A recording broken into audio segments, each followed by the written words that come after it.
प्रधानमंत्री नरेंद्र मोदी के काफिले में आज सुरक्षा की बहुत बड़ी चूक हुई। ये चूक पंजाब में हुई। पंजाब जो भारत का एक बॉर्डरिंग स्टेट भी है और एक सेंसिटिव स्टेट भी है,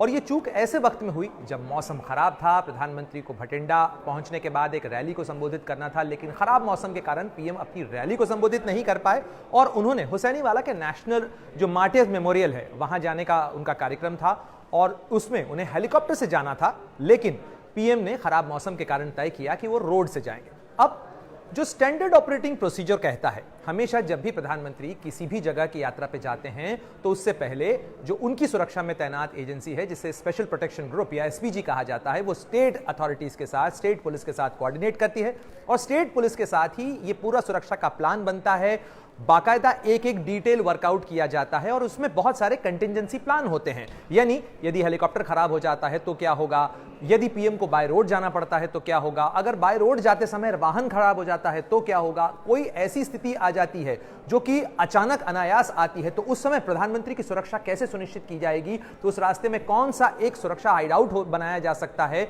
मेडिकल कंटिंजेंसी किस तरह से जुटाई जाएगी, इन तमाम चीजों का एक डिटेल प्रोसीजर है जिसे ब्लू बुक कहा जाता है। एसपीजी की ब्लू बुक है और उसके अंदर प्रधानमंत्री की सुरक्षा के तमाम इंतजामों के बारे में पूरा डिटेल वर्कआउट किया गया है। लेकिन आज जो नजारा पंजाब के अंदर देखने को मिला, जिस तरीके से भटिंडा से हुसैनीवाला की तरफ जो मार्टियर्स मेमोरियल है वहां जाते समय पीएम का काफिला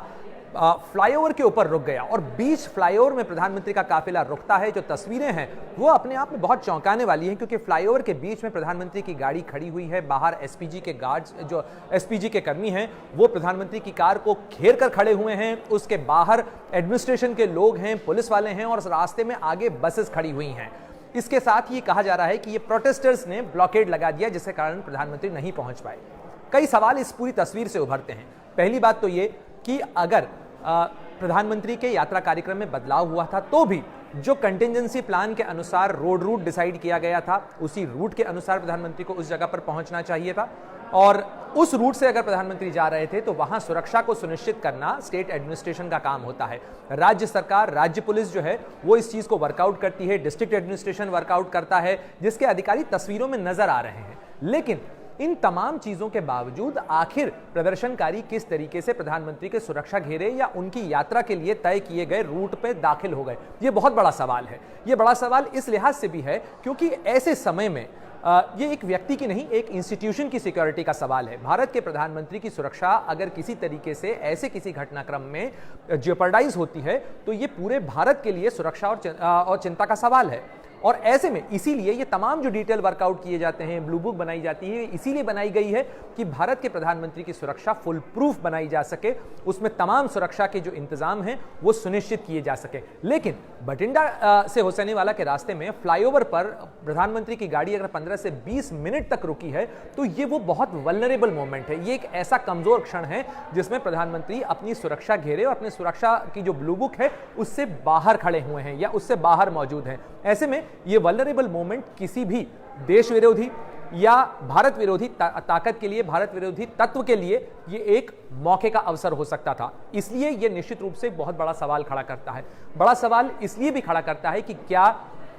इसकी पूरी जो रिहर्सल होती है, क्या प्रधानमंत्री की यात्रा से पहले जो रूट वर्कआउट किया जाता है, किन जगहों पर चूक हुई, किन जगहों पर राज्य सरकार, एसपीजी के कोऑर्डिनेशन और उसके साथ साथ जो वहां लोकल तैनात, उस रूट के ऊपर तैनात जितने सुरक्षा कर्मी हैं, उन तमाम लोगों ने अपनी ड्यूटी को निभाते समय क्या कहीं कोई चूक की, ये वो तमाम सवाल हैं जिस बारे में केंद्रीय गृह मंत्रालय ने पंजाब सरकार से रिपोर्ट मांगी है। पंजाब सरकार की तरफ से जो दलील दी जा रही है, फिलहाल जो तर्क आए हैं वो ही बताते हैं। पंजाब के मुख्यमंत्री कुछ देर बाद प्रेस कॉन्फ्रेंस करने जा रहे हैं, वो निश्चित रूप से अपना पक्ष स्पष्ट करेंगे इसके अंदर। लेकिन जो दलीलें फिलहाल निकल के आ रही हैं वो कह रही बताते हैं कि प्रधानमंत्री के यात्रा कार्यक्रम में अचानक बदलाव हुआ और उसके बाद अचानक रूट तय किया गया। लेकिन पीएम के रूट के जो डिसीजंस होते हैं वो भले ही एंड टाइम पर एग्जीक्यूट हों, लेकिन वो डिसाइड पहले होते हैं। कंटिजेंसी प्लान हमेशा वर्कआउट करके रखे जाते हैं, ये एक स्टैंडर्ड प्रोसीजर है। और अगर वो नहीं हुआ है इस घटनाक्रम के अंदर, अगर स्टैंडर्ड प्रोसीजर फॉलो नहीं हुआ, तो ये निश्चित रूप से एसपीजी से लेकर सेंट्रल एजेंसी से लेकर गृह मंत्रालय को उस तमाम चीजों को देखना होगा कि इस पूरी प्रक्रिया के अंदर जितनी भी एजेंसीज, जितने भी लोग इन्वॉल्व थे, उन तमाम लोगों की भूमिका क्या रही। तो ये वो तमाम सवाल हैं जो इस पूरी तस्वीर से उभर कर आते हैं, क्योंकि पंजाब जैसे राज्य में इस तरीके की घटना का होना और ऐसे वक्त में होना, जबकि इसके निशान 24 घंटे में लगातार मिल रहे थे। लगातार जो किसान संगठन हैं या अगर आप सोशल मीडिया पे देखें तो लगातार इस तरीके की तस्वीरें, इस तरीके के हैशटैग, इस तरीके के जो नारे हैं वो लगातार दिए जा रहे थे कि प्रधानमंत्री को नहीं जाने दिया जाएगा, उनको पंजाब में दाखिल नहीं होने दिया जाएगा, गो बैक मोदी, इन तमाम तरह के नारे चल रहे थे। ये सियासत का मुद्दा है, सियासत अलग है, सुरक्षा के सवाल अलग हैं। डिस्ट्रिक्ट एडमिनिस्ट्रेशन जो सुरक्षा एजेंसियां हैं, उन्हें राजनीति से अलग हटकर अपना जो काम है वो सुनिश्चित करना होता है। यहां सवाल राजनीति का नहीं है कि प्रधानमंत्री एक राजनीतिक रैली को संबोधित करने गए थे, वो रैली कामयाब हुई, नाकामयाब हुई, उस रैली में लोग आए, नहीं आए, इससे अलहदा जो बेसिक सिक्योरिटी के क्वेश्चंस हैं हम उन पर बात कर रहे हैं कि क्या प्रधानमंत्री की यात्रा के दौरान कोई चूक हुई, क्योंकि इस देश ने प्रधानमंत्री की सुरक्षा में हुई चूक का खामियाजा 1984 में देखा। किस तरीके से भारत की तत्कालीन प्रधानमंत्री को उनके ही आवास पर मार दिया गया, उनके ही सुरक्षा कर्मियों द्वारा। तो निश्चित रूप से प्रधानमंत्री की सुरक्षा में छोटी सी चूक भी बहुत बड़ा नतीजा हो सकती है, बड़ा खामियाजा देश के लिए हो सकता है। ऐसे में इन तमाम सवालों के ऊपर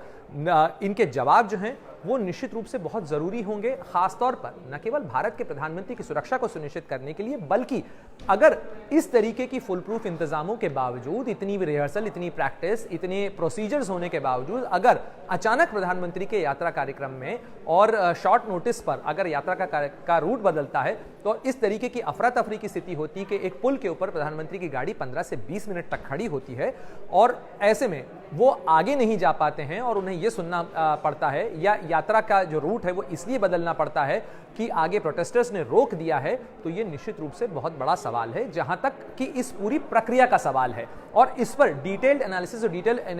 रिपोर्ट होना बहुत जरूरी है, क्योंकि ये केवल एक व्यक्ति की, एक पार्टी की, एक सत्ता की का सवाल नहीं है, ये भारत के प्रधानमंत्री की सुरक्षा का सवाल है और इसका इंतजाम फुल प्रूफ होना चाहिए, क्योंकि ये भारत के मान और मर्यादा से भी जुड़ा हुआ मामला है। तो इन तमाम चीजों के ऊपर सवालों के जवाब लगातार लेने की कोशिश होती रहेगी। इस पूरे मुद्दे के ऊपर पंजाब की सरकार क्या कहती है, इस तरफ क्या दलीलें दी जाती हैं, सुरक्षा जानकार क्या कहते हैं, इसकी रिपोर्ट ये बताएगी कि आखिर चूक कहां हुई। लेकिन निश्चित रूप से जो तस्वीरें सामने आई हैं वो ये जरूर बयां करती हैं कि चूक कहीं ना कहीं जरूर हुई है।